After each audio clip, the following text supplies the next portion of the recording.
Welcome to the Thrive for Life podcast. I am your host, Adrienne Kawabata, and I am so excited to have you here today. I'm a doctor of physical therapy, specialized in orthopedic conditions, but most of all, I'm just a passionate mom that's part of the healthcare team, and I want to share these fun and insightful conversations that I have with a variety of experts. We share up-to-date medical information and current best practices, all related to improving our health that's way better than your doctor Google search. From strength training and tips for runners, ways to stay strong and pain-free as an active and busy mom, optimizing your nutrition, recovery, and so much more. I hope this podcast helps guide you towards thriving in this life you're in, and thank you for listening in. Now, let's get to the show.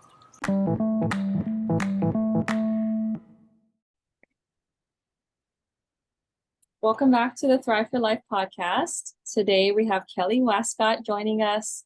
She's an athletic trainer turned holistic provider who performs bodywork on her clients with her business she founded, ATX Recovery. So we're going to learn a little bit more about what bodywork is today. And so, welcome to the show, Kelly. Tell us about. Thank you. Yeah, of course. Tell us about you and your practice and what you do. Well, first off, thank you so much for having me. I am excited to share a space with you both physically in the real world and online, supporting each other. So this is helpful and exciting and appreciated. So thank you. Absolutely. Yeah. Backstory, real quick tangent. I sublet my clinic space with Kelly, and she's been so gracious, and she's created a really warm and just a great healing environment that we can do our work in. So I'm really grateful to have Kelly in my life because we both can help a lot of people within the same space. So thank you for that. Yeah, of course. So that's kind of how I got started on this journey. I have traditional athletic training, sports medicine, background. I went to university. I took all my board exams. I did all of the licensure and certifications, and worked in a traditional college athletic setting and supported, teams throughout their whole season. And as my athletes graduated and became active adults, I would get these text messages, Kelly, my shoulder, Kelly, my back. How do I do this? Remember when you used to treat my knee? What do I do for it now? And I just had this overwhelming desire to help those that transitioned into active adult and aren't competing necessarily. And I felt like they didn't really have that space anymore. They didn't have the training room and the athletic trainers to go to. And, they'd go get a massage or try acupuncture, try this and that, but it wasn't hitting all the needs like the traditional athletic training room does. And so I was like, man, I got to create this space. How do I support these active adults? And as I started having these conversations and started talking about it, all of my former athletes are like, oh my gosh, I would love if there was a training room that I could go to. And I was like, all right, I will create it. I will create this public athletic training room where you could go in, do your recovery, do your preventative care, ask questions from a professional, and also just have the space to do your cold tubs or stretch or just share that space with other athletic people. So that was kind of my driving force behind this, creating this space. It exists. These places exist in every college. They exist in the professional level. But if you're just an active adult, hiker, biker, surfer, swimmer, you don't have that. And so that was really my desire and my calling to create this space. Obviously, in the moment, it is not exactly what I want, but this is kind of my first real footprint in creating this. Yeah, I love your vision.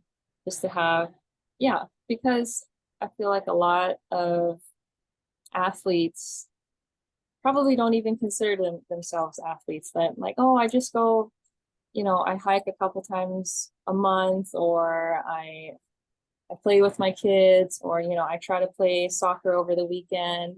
that weekend warrior type of athlete, but they might not consider them an athlete anymore, especially maybe they were more active at one point in their life, but they're not. So they probably don't identify as an athlete anymore, but what they're doing is very athletic. They're moving their body. So Exactly. And so, I hesitate to call myself or just do sports massages or just do, work in sports medicine, which is the umbrella I work under of sports medicine, because a lot of people don't identify as that. And so I've shifted into saying active adult. Um, Within my legislation, I can work on active adults. So yeah, active adult, my weekend warriors, my pickleball players, my diehard, Dawn Patrol surfers. I want to keep those people moving, because if they're moving and they're healthier, they're going to show up better for work. They're going to show up better for their families, and they're part of my community.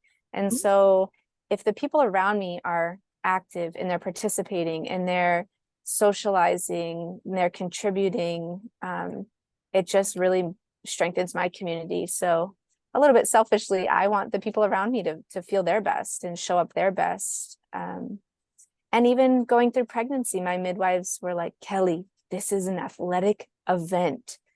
You shouldn't be laying in a cold hospital room on a bed and just laying there. This is an event and you are training, and it's a marathon.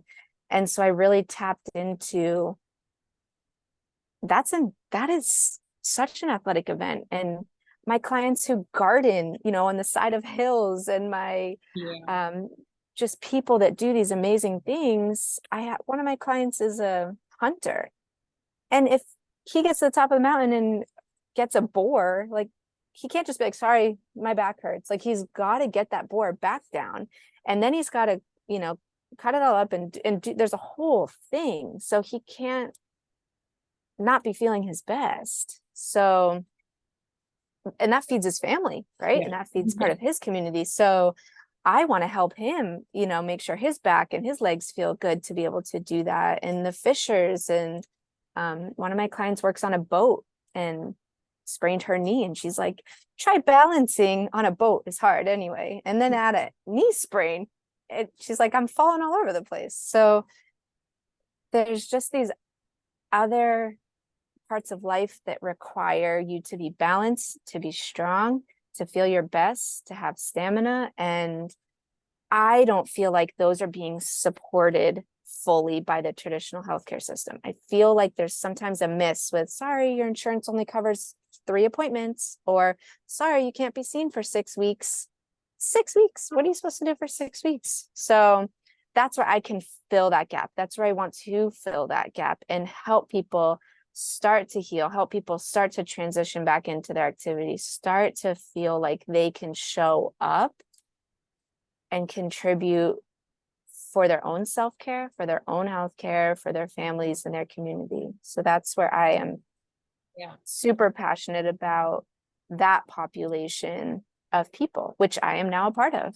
So that's amazing. There's such a huge trickle down effect, just like someone being out, like how you're saying, if someone is able to surf and go hike or go for a run, that is filling their mental health space, that's helping them become a better partner, a dad or a mom. So being able to stay active is so important in different realms, especially if they're contributing people of society, somebody that is a hunter, that is providing food for the people. So like,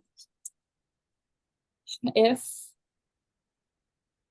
access to someone like you is a little bit tough, so let's say you get hurt, you go to your doctor and they tell you like, oh, you just have to rest it, you rest for 6 weeks. And let's say most of the time when they start to get back to doing things, I mean, it's a hit or miss. They really needed that rest and they're going to feel better, but they don't really know what the true cause of their pain is for the most part. But then, like, where do they go from there? Like, if they aren't feeling better after that 6 weeks. So like,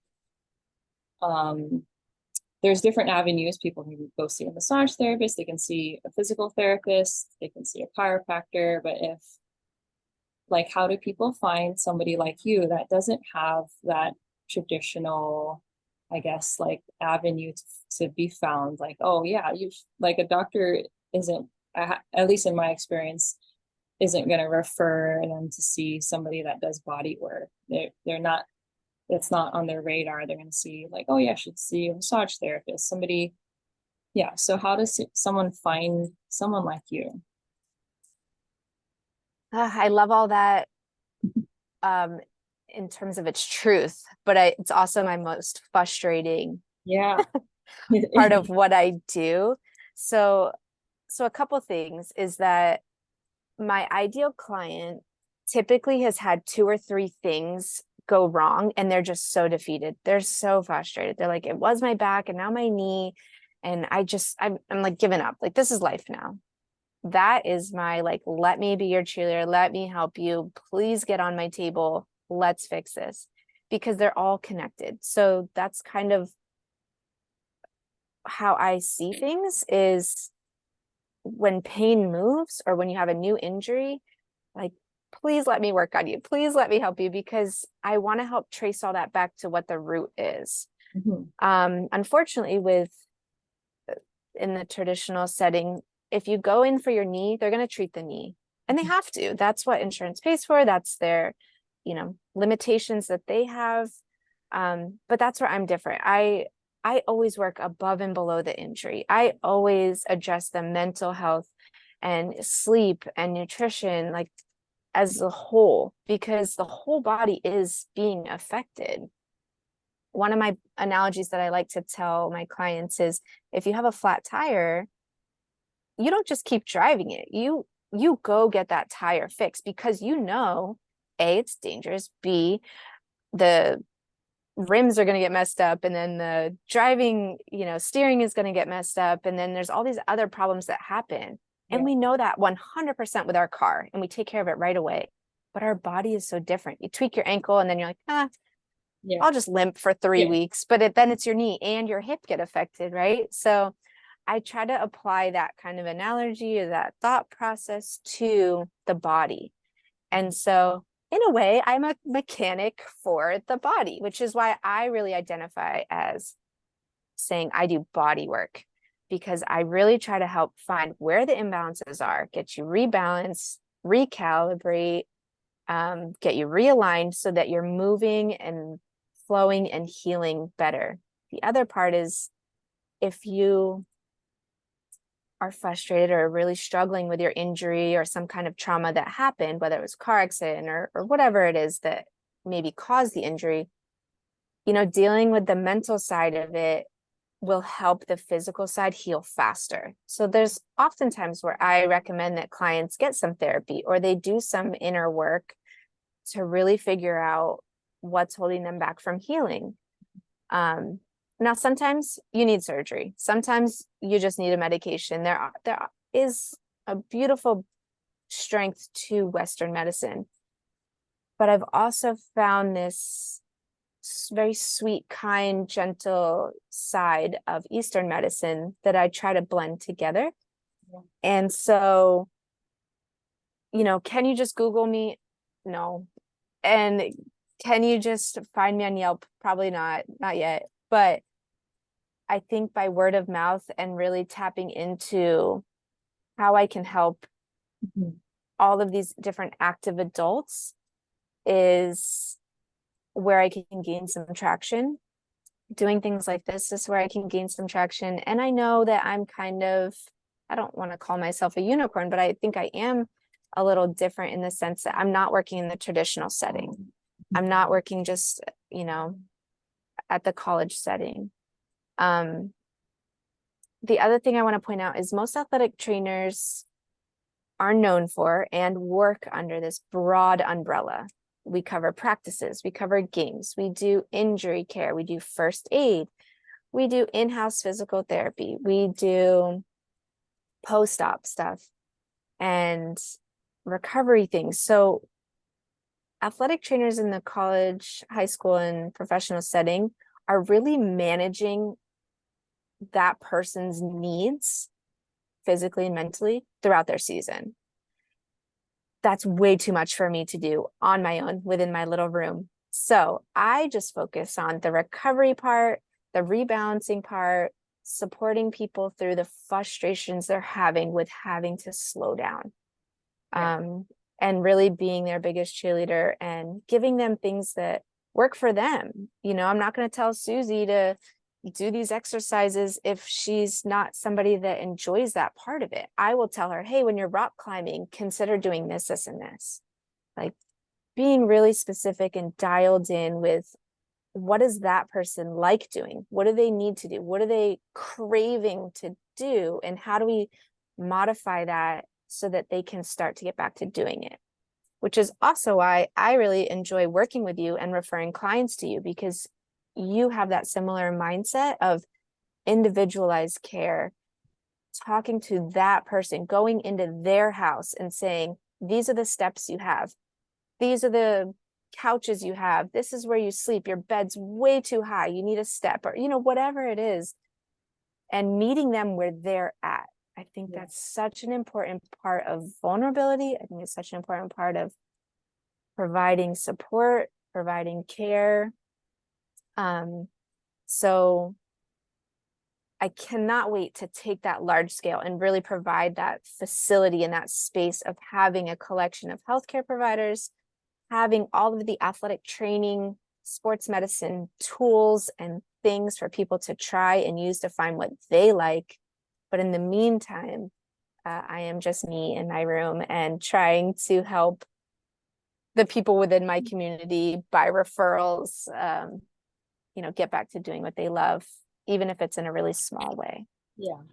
Well, I love that we're part of each other's journey, because what we do is, I mean, what we try to give everybody our best, and we give them the time of day to so they can share their problems with us, so we can get to know difficult aspects of their life, like why is this person continuing to get injured, when sometimes in a traditional setting they won't have the time, or they don't feel comfortable enough to be vulnerable and share their story a little bit more, because it may not be physical at all. It may be completely like an emotional thing that they're going through at this time, that's becoming like this psychosomatic thing.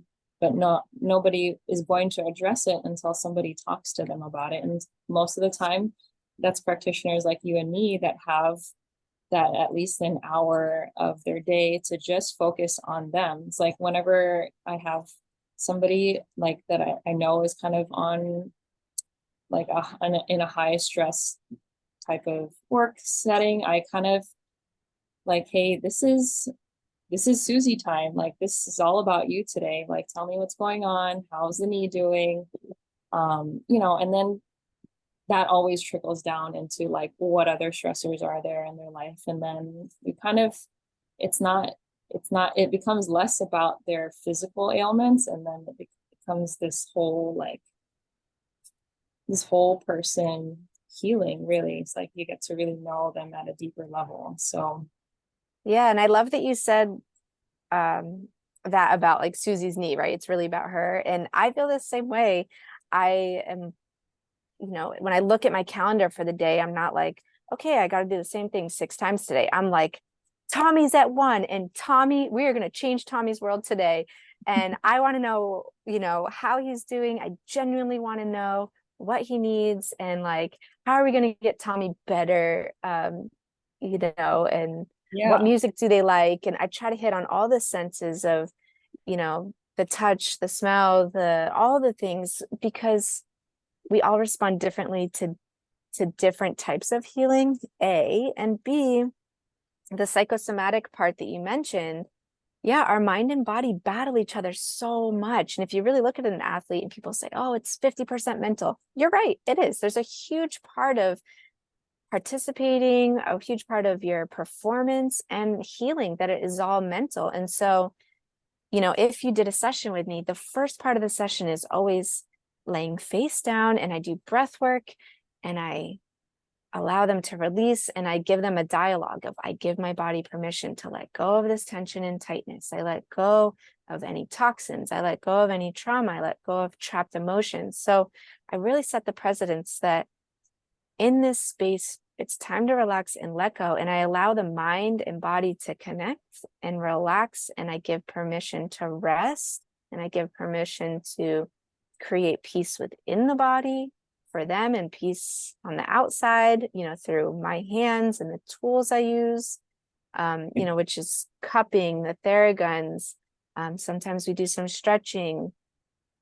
Sometimes I use different, essential oils or things like your icy hot or, the arnica gel. So that's where I find myself sitting in this holistic bubble, because I am tapping into the mental, the emotional, the physical, the financial, the social part. I'm tapping into all of the senses of, smell and sight and touch and warmth and all of those. And then, treating the person as a whole. So I am in my own little bubble. It's, sometimes I joke with my clients. I'm like, that session was amazing. I feel like I'm floating. And I'm like, okay, so who do I go to? Who else does that? And like, I don't know anyone that does that. Yeah. So I'm like, okay, well, we got to find more people like me. And there's so many athletic trainers that walk away from the profession. There's so many PTs that walk away from the profession. And so my long-term goal is to find those people and say, I know you're burnt out from the traditional setting. Come work for me. Come work under this bubble and make this bubble huge, where people can go and have that kind of care and feel seen and feel heard and feel supported. Yeah. That's awesome. I love the vision of what you want your business to look like. I'm excited to be a part of it, and help more people. But yeah, it is a difficult road because of the way that traditional medicine is. This conversation is like it becoming more, it's more about holistic, like what holistic care looks like versus like what body work really is. So I should probably change the title of this in my mind. It's like what yeah, it's awesome though. It's what, and with people with less straightforward injuries and things like that, it's kind of what they need. Where they've tried a bunch of different things, like these quick fixes. So people need to find people like one of my clients she showed me her Amazon cart. She had over $3,000 worth of things that she bought. She bought her own cups. She bought all these braces. She bought all these tools. She just kept, within the Amazon search saying like, alternative for this. And she just spent so much money. And Adrienne, in her first session, she cried. She bawled her eyes out. And I was like, can I get you some water and a tissue? Like, what's really going on? She's like, I've just been trying all of these things to put on the outside of me to help. She goes, but really, these are fears that I have. I'm so afraid to get hurt again. I'm so afraid to be in pain that I don't do it. I don't go to pickleball because I'm so afraid that I'm going to be sore for 5 days. I don't go, on hikes with my friends because I'm too afraid I'm not going to be able to keep up, and then I'm not going to be able to do that. She goes, I've shut down everything, and I've just now spent all this money trying to fix all these problems. She's like, thank you so much for just helping me meet my mind where my body's at and then move through it. And within like 6 weeks, she was a totally different human. And I think there's a lot of people like that right now, that coming out of COVID, coming out of everything being shut down, they're trying to get back to socializing, participating, and doing these things. But then there's this fear of a setback. And I want to be there to support people through that and make that transition graceful. That was a big fear of mine with being pregnant, was the postpartum part. I was terrified, but having my midwives do 6 weeks of postpartum care and having pelvic floor therapy, which if you're a female and you had a baby, please do pelvic floor therapy. Even if your kids are grown in their 20s, 30s, your body just needs a little bit of help. It's like having a flat tire.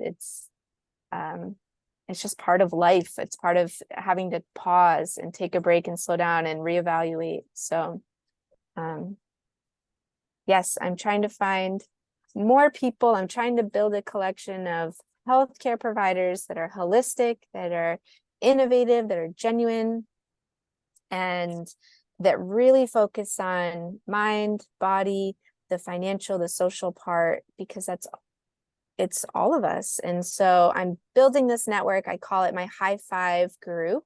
High five, like you give a teammate high five, but also that holistic, innovative, genuine healthcare provider. And then the 5 parts of health that I think are the most important. So for all of you people out there looking for somebody, I'm working on building that network of referrals so that you don't feel like you're wasting your time or your money with showing up and trying somebody new. So really creating this space for my clients, for my community, and for other healthcare providers to feel supported if they also choose to step out of the traditional setting and go into their own business and have the same kind of mission. So our little networking, when Kelly holds these networking opportunities for this high five event, it's always a good group of people with really awesome energy because they're just excited about what they do. Like they go to these networking events because they want to connect with more people so they can find other people that they can refer to that they know on a more personal level versus just like Googling somebody. It's like, hey, I've met Kelly in person. This is what she's about. And I feel comfortable like telling Susie, hey, you should check Kelly out for some body work. She has a really different approach about how she does this and this and this for knee pain or whatever it is. So that's really cool. I like that you've created not only this whole like awesome healing environment for your clients, but also another network of holistic care providers, or just not necessarily only holistic, but just a group of healthcare providers that is just looking to elevate the care for their patients and clients. So kudos to you. It's really cool. It's what our healthcare system definitely needs. Yeah, thank you. Well, at the end of my sessions, I always ask clients if they feel complete for the day. And so I feel complete for the day. I feel like I was able to touch on all of my passions, kind of who I am. So thank you so much for holding that space for me and supporting me. So thanks, Kelly. Was there anything else that you would like others to know? Yeah, my last like soapbox moment is just, I don't want to say challenge the system because that seems really aggressive, but to really advocate for yourself. We spend so much time Googling things, but to really put that into practice and ask your doctors and ask your physicians and healthcare providers and your PTs, ask all these people you go to for more. Like, you have so much knowledge, we have so much experience. Challenge us to show up for you in a way that you need and say, I'm sorry, I don't like those exercises, or I'm not going to do those. What are some other things I can do? Yeah. How can I incorporate nutrition? How can I incorporate, wellness? Are there other support groups? Like, really challenge in a healthy way so that you're advocating for yourself. So much of my time is spent giving clients dialogue and a way of saying, this isn't working for me, and really advocating for things. And one of them that comes to mind is blood work, right? They'll go get blood work done and labs are normal. Like, no, something is really going on here. We've worked on the mind, we've worked on the body, and there's something else happening within the body. And so now I have a great connection to that. She's a clinical nutritionist. But really, I'm here to advocate for you. Adrienne will always help advocate for you, but until you've met with one of us and worked with one of us, I give you permission to advocate for yourself, challenge in a healthy way. You've lived in your body your whole life. you know your body, you know what feels off. So really stand up for that, and really don't feel guilty or shame for what's happening with you, and really step into that strength and know that advocating for yourself, there's other answers, there's other options. I just found this whole world of holistic dentistry, like there's other ways to treat cavities. I'm mind blown. So, just really advocating and questioning, what are my other options, and how does this look for me? How does this work for me, so that I can show up my best self and not just take an answer of, whatever. That's great. Yes. I love that. Challenge your healthcare providers. And then the ones that brush it off, think twice about going to continue to see them. And the ones that are really like scratching their head and, have an answer for you, maybe not that day, but maybe give you a call later on, like, hey, I've been thinking about, like when I was working in the clinic, finding a sports psychologist was a thing that was asked for a lot. I was like, hey, and it's kind of difficult to find one, but when I was asked like to find one for her, I was just like, wow, I don't know anybody. So that made me want to seek out. So I kind of just did a little like social media blast online. It's like, hey, does anyone have a sports psychologist referral source that you can recommend me to? So it's just, I did my homework and I found her one. I didn't have the answer right away. I didn't have it the first session back. I saw her, but I had one the following week. I was like, hey, I have a couple now that I've connected with, and let me know how it goes. Yeah. Yeah. So You want someone that advocates for you and that is really listening, and that will actually try to find the answer for you, and not just be like, oh yeah, you should go find it. Yeah. But anyway, yes, question your practitioners. They're smart. They've gone through years and years of school. They can find an answer for you if they give you the time of day. But yeah. So Kelly, what's the best way for people to find you if they want to experience what bodywork is and holistic care feels like?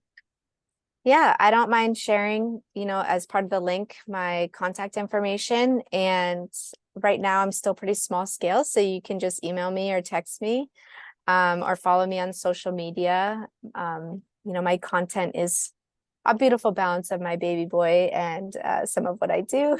Yeah. But yeah, I'm still really transitioning. I had a baby and a new business all within a year, so it's a work in progress. Yeah. But I know that the space that I provide is ready, and that is without a doubt something I feel really passionate about and is very professional. I like to think of it as a really beautiful blend of a massage and then a typical PT appointment. So I try to hit that sweet spot in the middle where I'm still very professional. I want to be treated as a professional. I want to treat you as a very professional client and patient. But I also, it's a little oasis to escape, everything else and really reset. So come recalibrate with me, Yes, I hope everyone reaches out to Kelly. I'm going to drop her Instagram handle, her email, in the show notes, but your handle, just off the top of my head, is Wescott Kelly. Yep, Wescott.Kelly. Wescott, yeah, with 2 T's at the end. Yes. Yes, Kelly. But yes, I will drop that information in the show notes. I hope you really reach out to her. She's amazing. I've gotten a session with her before, and I felt so relaxed and just definitely refreshed, and just definitely like that postpartum recovery session that I was looking for. So yeah, yes, I hope you reach out. Okay, thanks for listening, everybody. Thank you. Thanks for having me. Yeah, thank you for being on the show, Kelly. Thanks.